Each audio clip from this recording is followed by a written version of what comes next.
La rivalidad entre los San Antonio Spurs y los Oklahoma City Thunder promete ser histórica y hoy te contamos por qué. Vive el espectáculo de la Liga Andesa y la NBA en DAZN. Suscríbete al Plan Baloncesto por tan solo 9,99 € al mes. Pues ya sabéis, poneros más que cómodos porque estáis en vuestra casa, en NBA House, tu programa semanal de análisis de la mejor liga del mundo, en Gigantes del Básquet. Aquí, como siempre, Víctor Arrufat, un servidor, va a disfrutar de una buena charla con Alejandro Gaitán. Si os gusta lo que hacemos, ya sabéis, dad el like, la suscripción y si sois de los atrevidos, también comentarnos qué os parece esta rivalidad entre estos dos equipos con traza de historia. Are you not happy or Still to be happy about. you're up too old? Job's not finished. Job finished? No, I don't think so.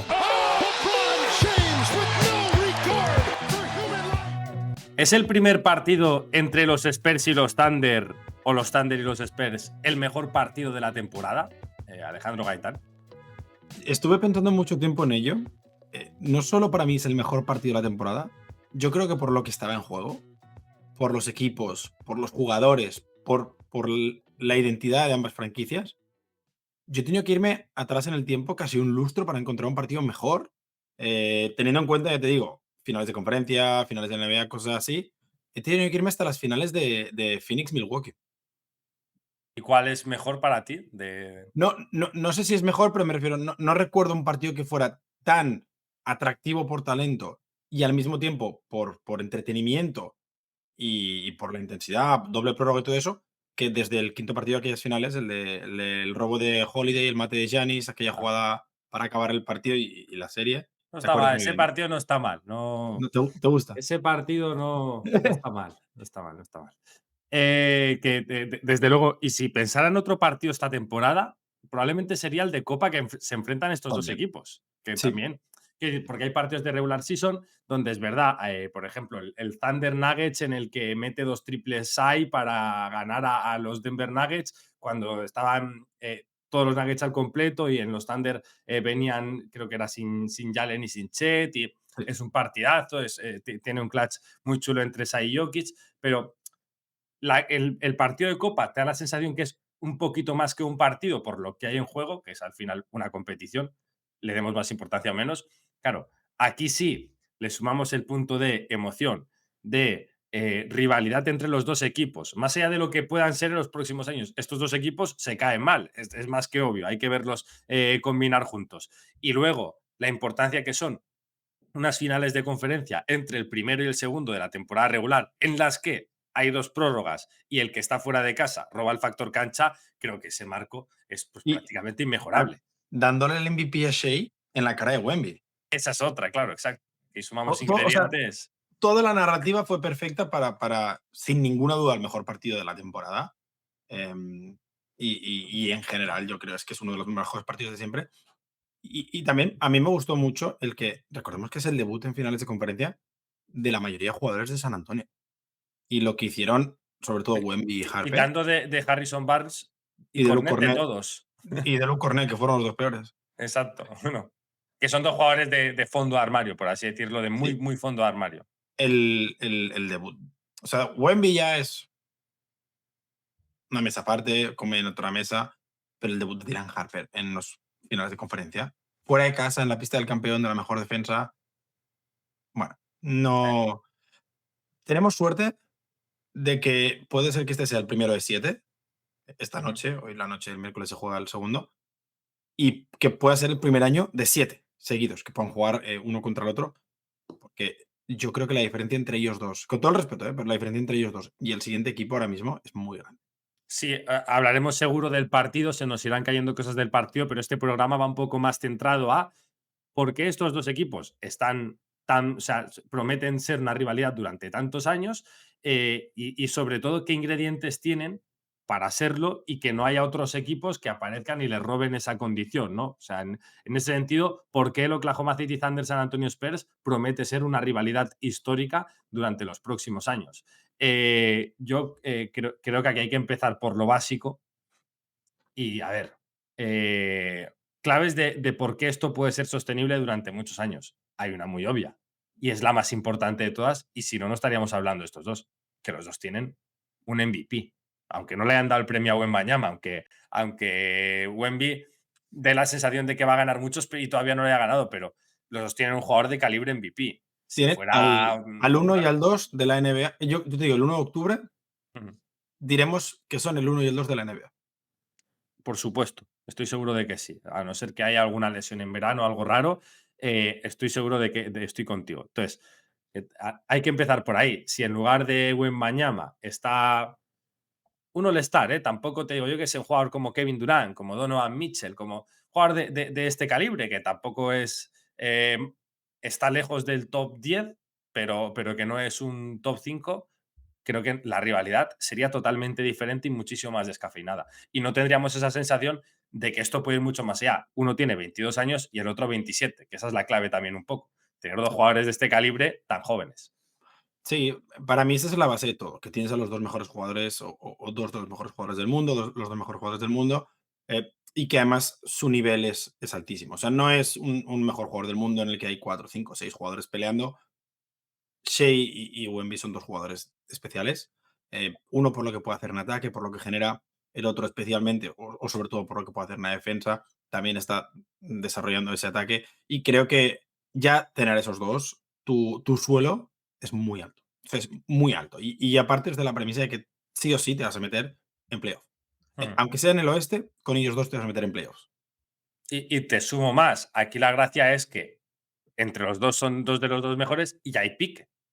Sí, Hay pique, porque ya no solo hay pique con Shea y Wemby, hay pique con Wemby y con Chet.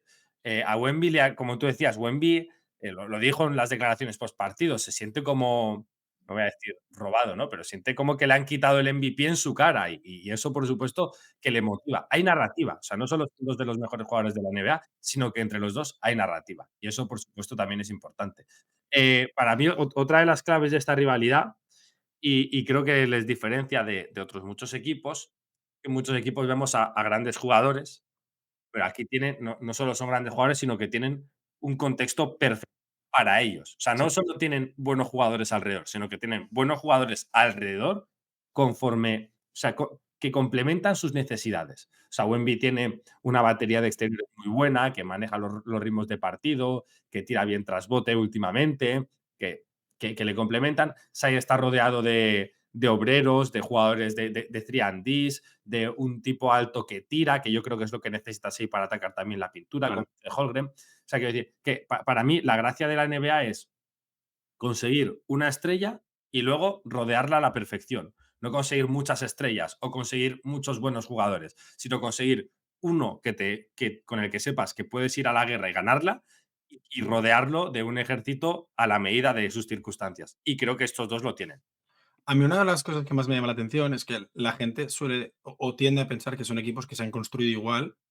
Y no quiero decir que son más bien antagónicos, pero si tú miras la plantilla de San Antonio es draft, draft, draft, draft, y el resto lo rodeas, sobre todo trayendo a Fox, que se suponía que iba a ser la segunda espada de estos Spurs, y ahora ya es más un debate, y el resto de jugadores de rotación, Fox y el resto, son vía agencia libre, traspaso, y en el caso de Oklahoma es más bien lo contrario. O sea, en el caso de Oklahoma, tú traes a Shea vía traspaso, porque recordemos que Shea forma parte del trade de Paul George.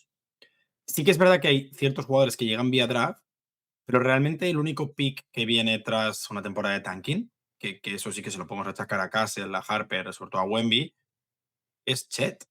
El resto son o picks de los Clippers o bien jugadores que han ido encontrando por el camino o fuera del top 10. Claro. J-Dub está fuera del top 10, Cason Wallace está fuera del top 10, Nikola Topic también es un pick bastante alto, está fuera del top 10, o ir rescatando jugadores cuya carrera, por lo que sea, no ha funcionado en, no sé, Filadelfia, como el caso de Isaiah Joe, que me parece el más claro de todos, de jugadores un jugador que fue cortado y que han encontrado un hogar y que fue importante el año pasado, este año un poquito menos. Jaren McCain también, lo mismo, o sea, en Filadelfia está casi presidiario y le han encontrado una oportunidad histórica para que pueda ganar un anillo en su segunda temporada. O sea, creo que para mí lo más clave de Oklahoma, el momento en que dieron el paso adelante fue cuando traspasaron y firmaron agencia libre a 2 jugadores muy importantes de rol, que fueron Caruso y Hartenstein, el verano anterior, o sea, en el verano de 2025. En el caso de San Antonio, el paso adelante lo dieron cuando firmaron a una estrella, que fue Fox, más Harper, evidentemente. Y ya te digo, para mí son casos opuestos, pero que te demuestra que no hay una única manera de crear un equipo siempre que tengas esa superestrella, que es Wemby o Shea, y sepas cómo rodearlo. Pero me parece muy curioso porque cada una de las dos situaciones te va a hacer tener que tomar decisiones diferentes. Y aquí hablamos, por ejemplo, van a ser una dinastía por mucho tiempo las dos franquicias, pero Oklahoma este verano tiene que tomar alguna decisión importante a nivel salarial. Lo Ujú. mismo que San Antonio de aquí 2 años, cuando tenga que renovar a Wemby, a Castle, y todo apunta a que tienen gente para hacerlo, pero, pero va a depender mucho de cómo saber rodear a esos 2 jugadores, y lo que tú decías. Para mí es clave también de cara pensando a largo plazo lo que comentabas. Hay varios contratos complicados.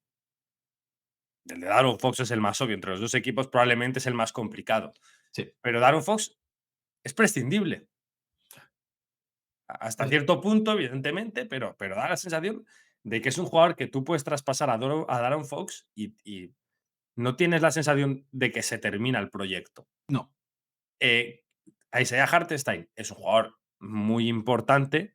Luguensdorf son jugadores muy importantes, pero el proyecto creo que está más en Chet, Sai y Jalen Williams. Sí. Entonces, creo que en ese sentido, los, el dinero que hay que poner de verdad en jugadores importantes, creo que no sé, que lo han acertado los Thunder y lo van a acertar los San Antonio Spurs, que es darle grandes contratos a Wemby, Harper y probablemente a Castle, que son jugadores que imagino yo que tienen una vida más larga en estos proyectos.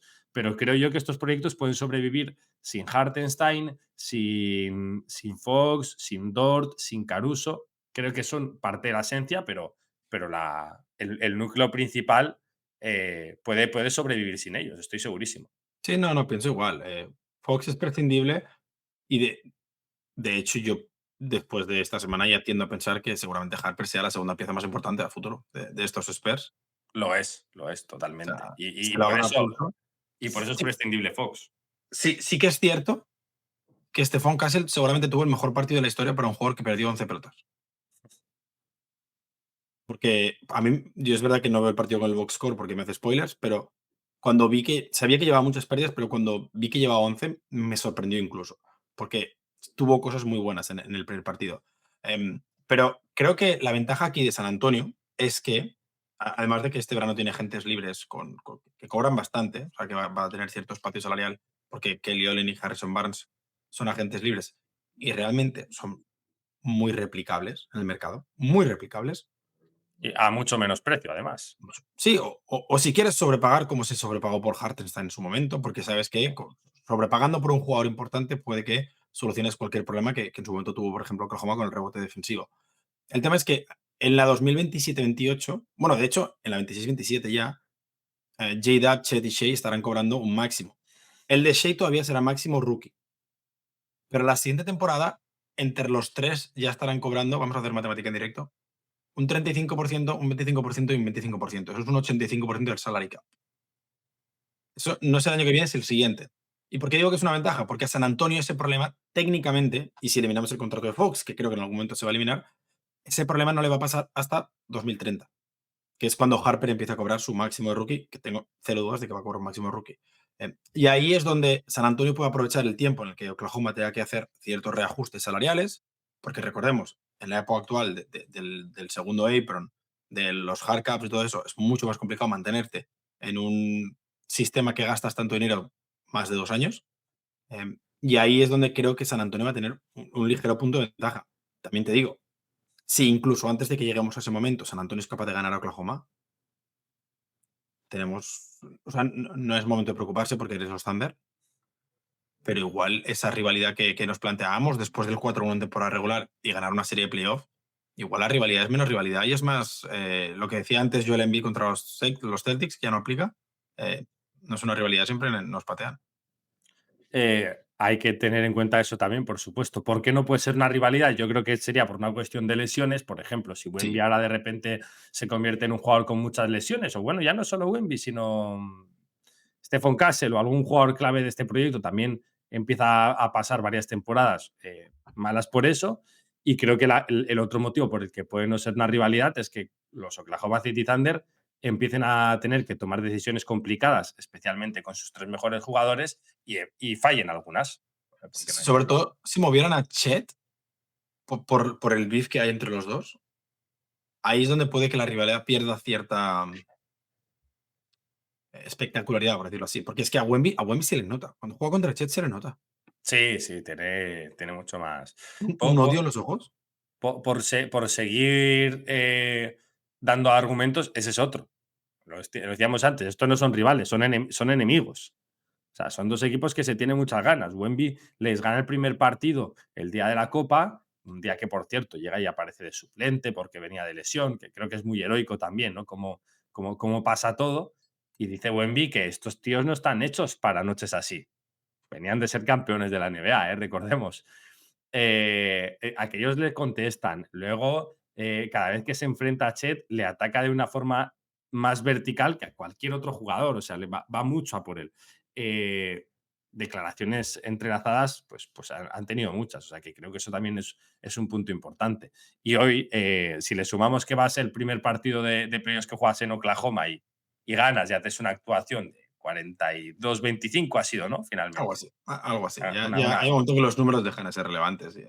Sí, exacto, una locura por el estilo. Superdominante en ambos lados de la pista. Pues entonces, por supuesto que eso lo incrementa. Otro argumento, creo que son equipos que tienen muchos cartuchos, que se pueden equivocar varias veces. Tienen muchos picks del draft.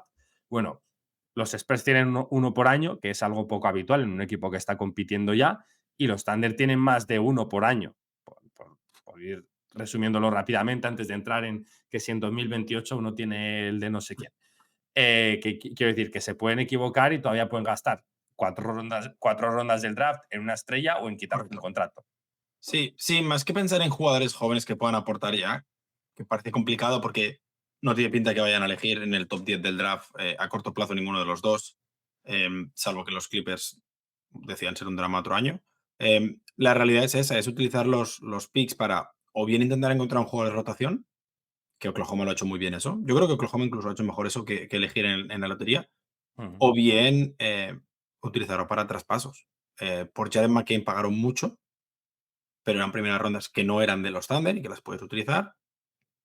Por Fox, por ejemplo, pagaron muy poco y creo que eso está todavía en beneficio de San Antonio, de lo que decías, de todavía tener tantas rondas.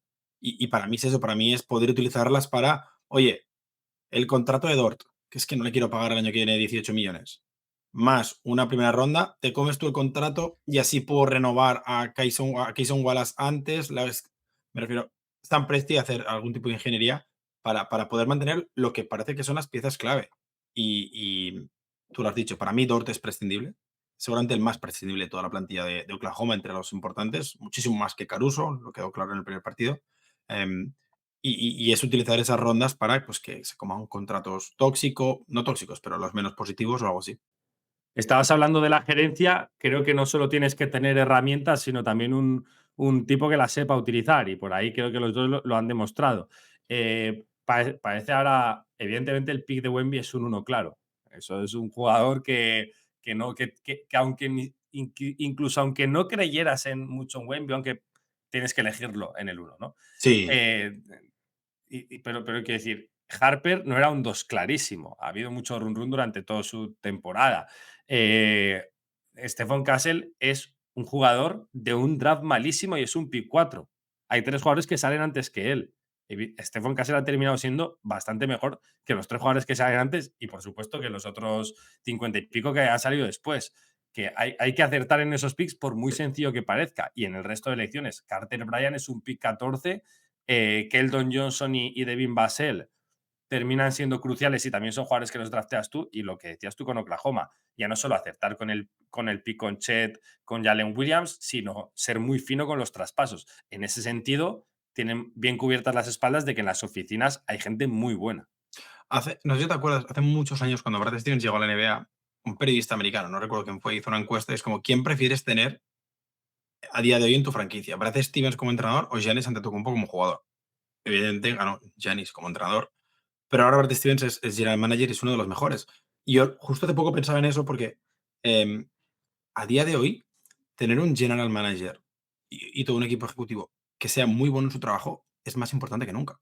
por el nuevo CBA es más importante que nunca. Y Totalmente. no es casualidad que las franquicias que están arriba, que las que ganan, tengan equipos muy buenos y las que son, no los peores, los mediocres, tengan gerencias muy malas. Y aquí estoy mirando, evidentemente, a los Chicago Bulls.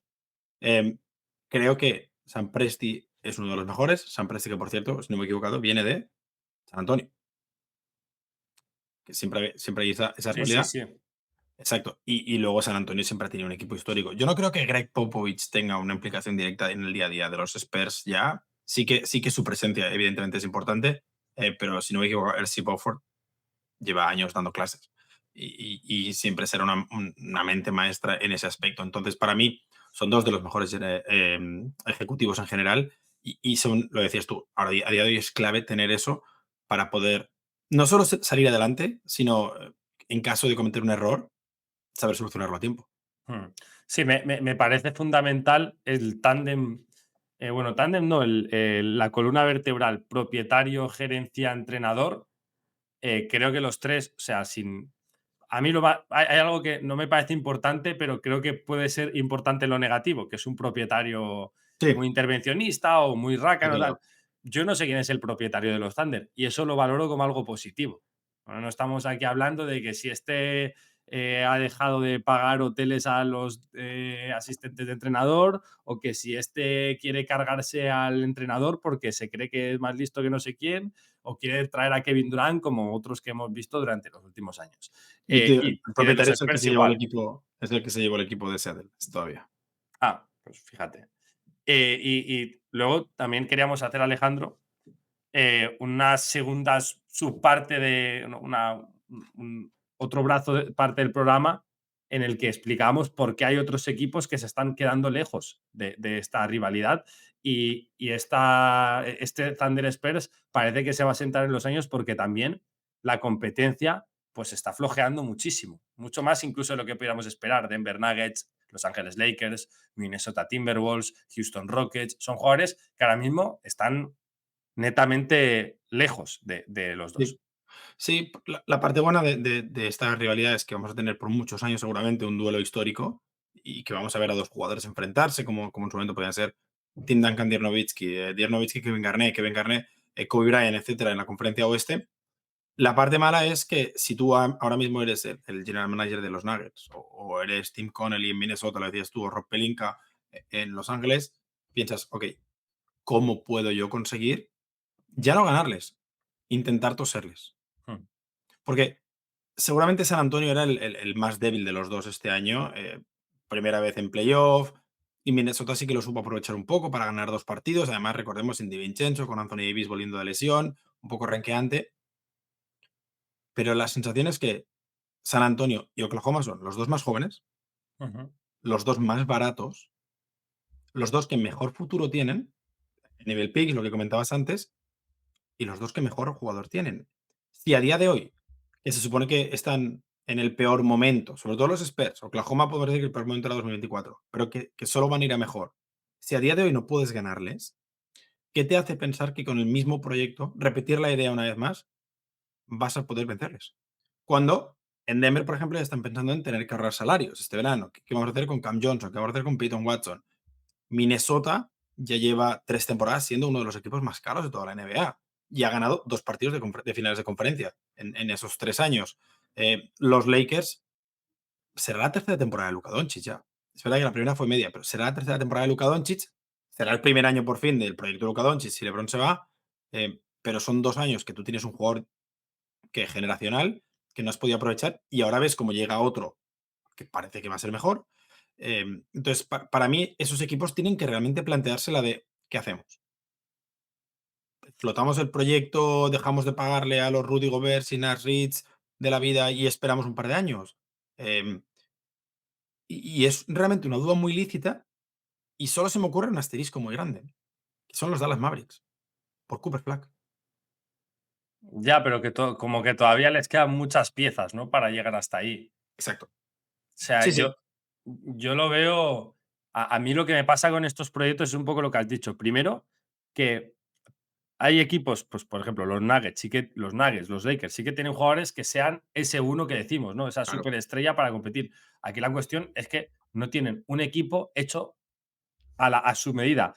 Jokic sí que lo tuvo por momentos, pero creo que defensivamente este equipo ya no se sostiene, ya no está hecho a la medida de lo que necesita Jokic. Aaron Gordon ya no es un jugador que No por el- defensivamente pueda neutralizar gran parte de los defectos de Jokic. Christian Brown defensivamente también ha caído muchísimo por todas sus lesiones. El equipo físicamente está lejos de lo que es el nivel competitivo, no como en 2023, que estaba por encima incluso de ese nivel. Los Minnesota Timberwolves más de lo mismo, o sea, Anthony Edwards tiene un perfil de jugador que quizás creo que necesita más espacio que el que le están dando los Timberwolves, o quizás necesita un base, un jugador, un distribuidor bastante mejor. Ni hablar de Los Ángeles Lakers, ¿no? En este tema de que mencionábamos con Jokic y la defensa, Sí. pues deberían de ser capítulo aparte. Necesitan más obreros para Luka Doncic, que es un jugador que se siente muy cómodo con ese tipo de jugadores. Y a su lado tiene jugadores muy talentosos, pero no tan obreros, especialmente en los jugadores que más pasta se supone que van a ganar el próximo verano. Y creo que también tiene mucho que ver eh, el tema de la flexibilidad y la capacidad de reacción que hablábamos. Estos son proyectos que ya han gastado muchas balas. O sea, a los Sí. Nuggets no les quedan muchos picks. El espacio salarial que tienen es absurdo, es prácticamente nada. A los Lakers les quedan 2 picks, a los Timberwolves también poquísimos, ¿no? Gastaron muchísimo en conseguir a Rudy Gobert. Creo que en ese sentido, tanto los Spurs como los Thunder, pues le sacan mucha ventaja. Sí, sí, es que es eso, es que ya son mejores a día de hoy y la sensación es que ese margen se va a ampliar, o sea, no es que se va a reducir. No estoy diciendo que vayan a ganar Thunder y San Antonio cada temporada, Ujú. pero lo normal es que Thunder y San Antonio ganen cada temporada porque son mejores que tú. Y no solo son mejores que tú, sino que este es el peor Wemby que vamos a ver en los próximos 10 años. El de ayer es el peor Wemby que vamos a ver en los próximos 10 años, porque va a ir a mejor. Cada día es mejor. Entonces, realmente es muy complicado. Y aquí, yo sé que no es lo mismo, ¿eh? Pero la gente dice, no, es que LeBron por muchos años ganó la conferencia este sin rivales. Bueno, hay que recordar que en aquella época la gente se iba del este. La gente se iba del este para intentar ganar. Entonces, vamos a ver si esto tiene un efecto en que el este vuelve a ser competitivo solo porque en el oeste va a ser inviable llegar a las finales, como lo era contra LeBron James en el este, tanto en Cleveland como en Miami. Vamos a ver si tiene un efecto llamada para que la mayoría, no la mayoría, pero cierto agente libre, cierto jugador, eh, decida mudarse a Atlanta, a Charlotte, a Brooklyn, para Ujú. intentar competir por el anillo, porque da la sensación de que va a ser muy complicado. Y eso es que lo podíamos ver a principios de playoff. ¿Cuántos candidatos había en el este? Y una vez eliminado Denver, ¿cuántos había en el oeste? En el oeste había dos, y en el este cualquiera que se metiera podía decir, pueden ganar ellos. Estaba repasando ahora equipos de la conferencia oeste y lo cierto es que hay algunos que tienen un futuro más con cierto potencial, ¿no? Como decías, Dallas, incluso Portland, ¿no? Podemos meter ahí varios equipos, pero realmente hay muchos que van ya con la flechita para abajo, ¿eh? Sí, sí. O sea, hay que decirte que tú te paras a pensar ahora mismo, los Denver Nuggets, si no hay ningún cambio súper drástico, no tienen por qué ser mejores que el año pasado. Lo normal es que incluso sean peores. Los Minnesota Timberwolves, exactamente lo mismo. Los Houston Rockets, ni hablar. El equipo así un poco incógnita son Los Ángeles Lakers. Vamos a ver qué pasa. LeBron James, Austin Reeves, Hachimura, DeAndre Ayton, Marcus Smart, todos estos jugadores terminan contrato. Pues que hay un escenario, sí que es verdad que muy favorable a pensar que el año que viene va a ser todavía más grande la diferencia. Sí, y es esta, es una realidad de que la ventaja de poder ver a dos equipos tan buenos que van a estar tanto tiempo peleando por la conferencia oeste implica que hay 13 que van a estar lejos, que no van a poder competir. Y toda parte positiva, que es qué bueno que vamos a ver a Wemby contra Shea muchos años, hay una parte negativa, que son 13 equipos pensando, ok, ¿y ahora qué hacemos? ¿Y ahora qué hacemos? Porque un ejemplo que pensaba, tú eres los Suns, ¿vale? Los Suns están en tierra de nadie, por decirlo así. Estás en, tu tope es caer en primera ronda, tu suelo es pierdes en el play-in, lo que sea. Tienes a Devin Booker, pero ninguno de los jóvenes que tienes apunta a ser una estrella. Ninguno de tus jóvenes apunta a ser un siquiera jugador top 25 de la NBA. Me encanta Ryan Dunn, ¿eh? Me encanta, pero es lo que es. Y en ese aspecto, ok, ¿qué haces? Si tú eres Phoenix, ¿qué haces? te pasas 3 o 4 años arrastrándote por la miseria. Ya. Es verdad que yo entiendo el deporte estadounidense como una persona estadounidense. Yo lo veo de una manera muy racional, lo veo de una manera económica y es complicado, pero la respuesta correcta es, tú tienes que mover a Devin Booker y tienes que eliminar el proyecto porque a día de hoy ese proyecto no te lleva a ningún sitio. Para intentar en 3 años igual sí poder competir. Y aplica con muchísimas otras franquicias que hablabas antes de los equipos que tienen los Jokic, Anthony Edwards, a los Luka Doncic. Imagínate los que no los tienen. Los que su mejor jugador es Denny Avdija. ¿Cuál es Te el techo pregunto, real? te pregunto, ¿tú crees que esto, imagínate, un año Anthony Edwards Antetokounmpo puede meterse de por medio? ¿O 1 o 2 años o algo así? O sea, habría que ver qué tienen que dar por Antetokounmpo, porque evidentemente si tuvieras que dar, por ejemplo, a McDaniels y Nash Reed, te resta mucho. Em, pero estamos en ese momento en el que habría que ver si el movimiento es equiparable a lo que hicieron los Bucks por Drew Holiday o a lo que hicieron los Bucks por Damian Lillard. Aplicable a Minnesota, me refiero, ¿eh? Si es un, ok, vamos a intentarlo, o un movimiento a la desesperada por intentar competir.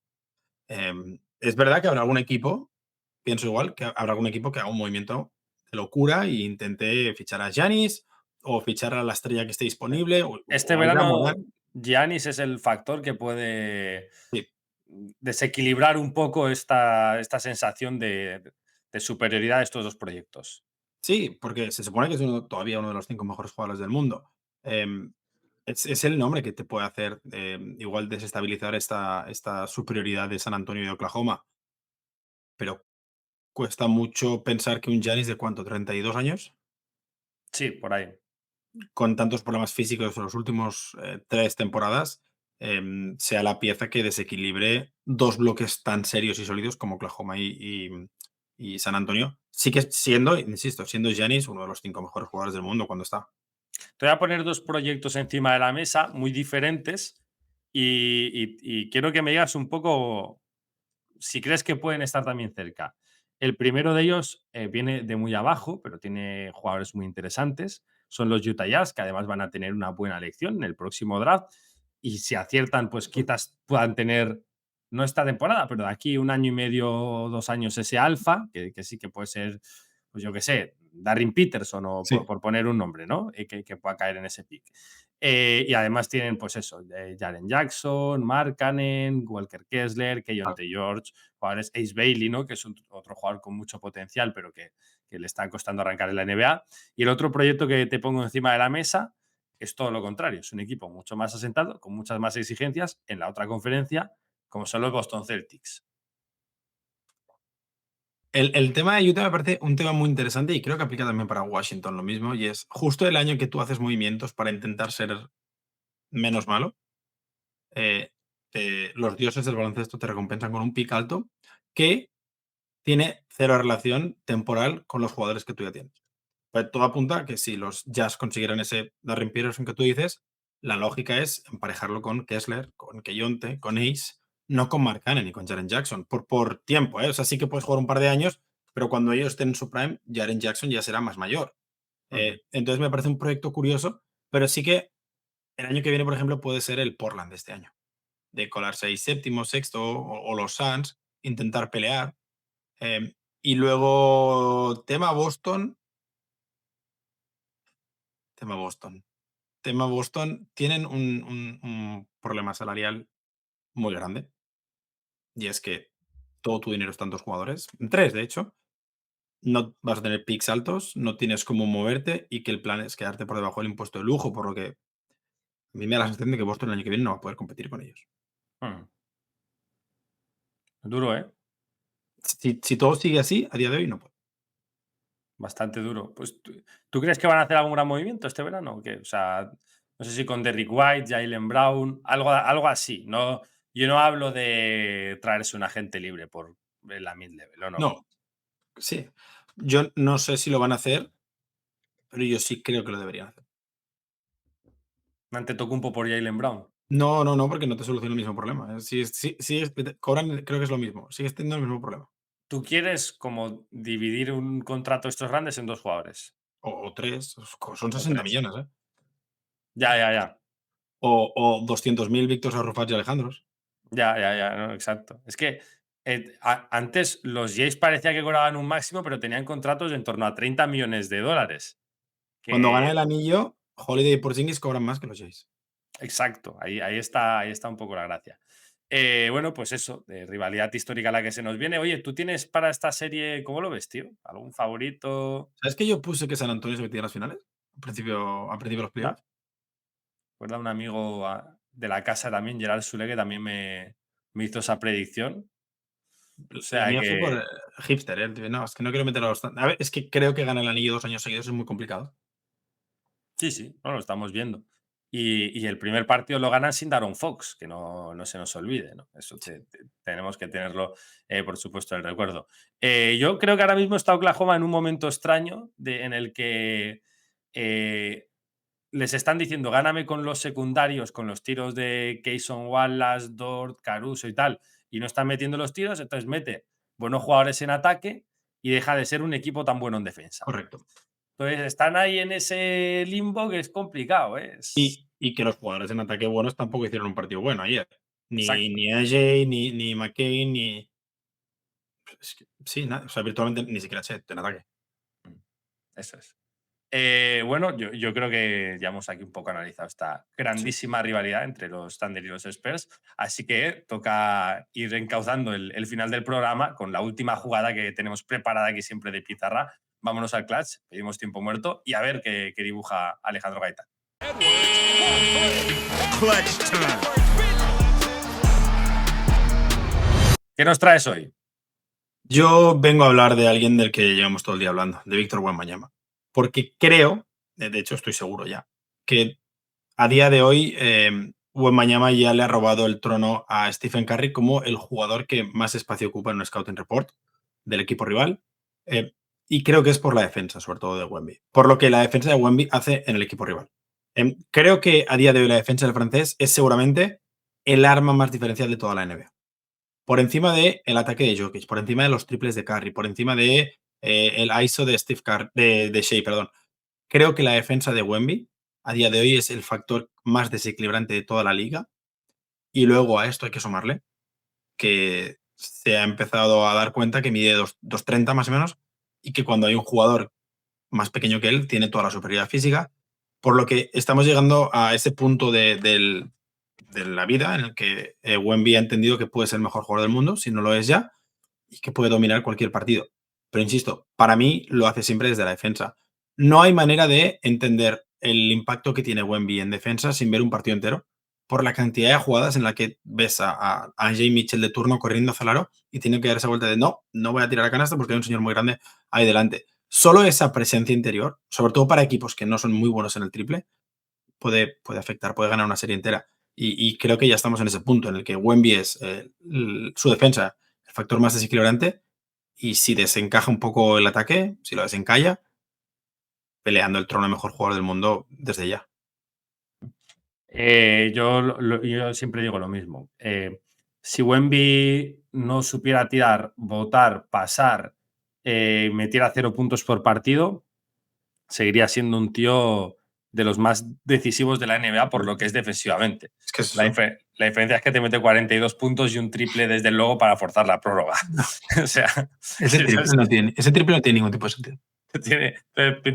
incluso cuando lo tira es una osadía, es una temeridad, es algo que no parece una buena decisión, pero claro, ¿qué vas a decirle al animalito, ¿no? Y luego, que no es solo el mejor defensor de ahora, sí, yo tengo 26 años y no he visto un defensor mejor que Víctor Wembanyama.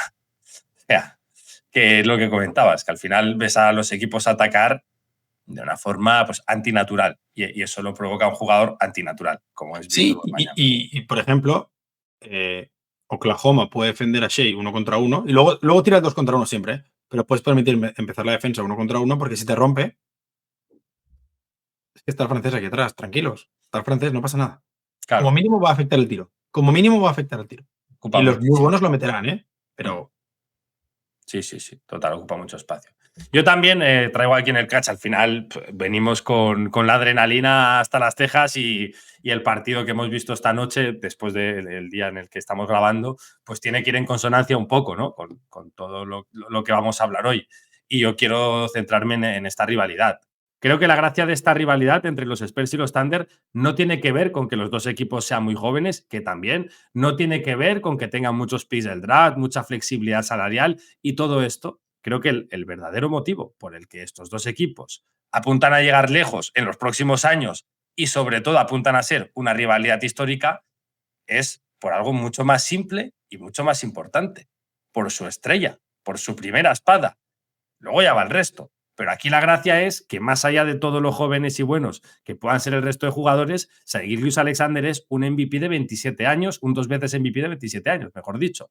Víctor Wembanyama es un tipo que con 22 años perfectamente podría haber ganado el MVP. Y vete tú a saber si no termina siendo uno de los mejores jugadores de la historia. Pero por ahora son dos de los 2 o 3 mejores jugadores de todo el planeta. Y eso es la esencia de la rivalidad. Tener a un jugador de ese nivel, de ese calibre. Si fuera un poquito menos, por ejemplo, yo qué sé, si en lugar de Shai fuera Devin Booker, estoy seguro que esa rivalidad no sería tan plausible, que casi sería incluso inexistente. Incluso el hecho de que ambos compitan por galardones individuales le da un punto de enemistad y de confrontación que todavía suma más pimienta.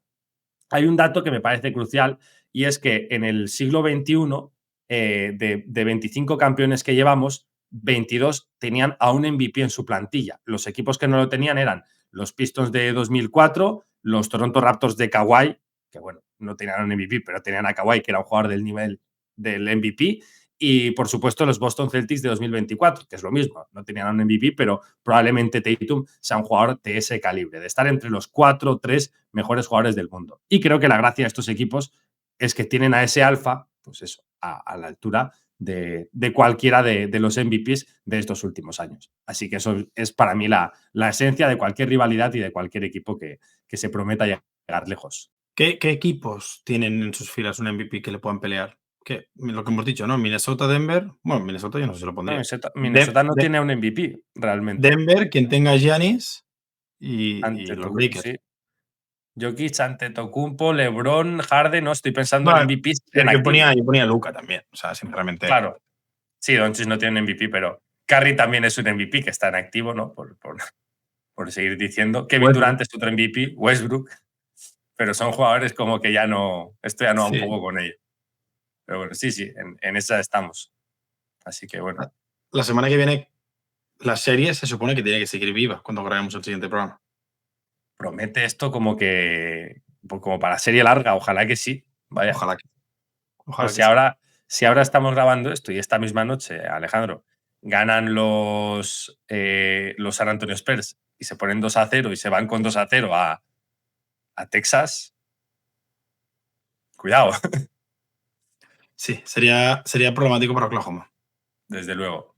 Un gusto, como siempre, charlar un ratito de NBA, hoy con un tema muy, muy central y, evidentemente, normal que hablemos de ello, como era esta rivalidad entre los Spurs y los Thunder.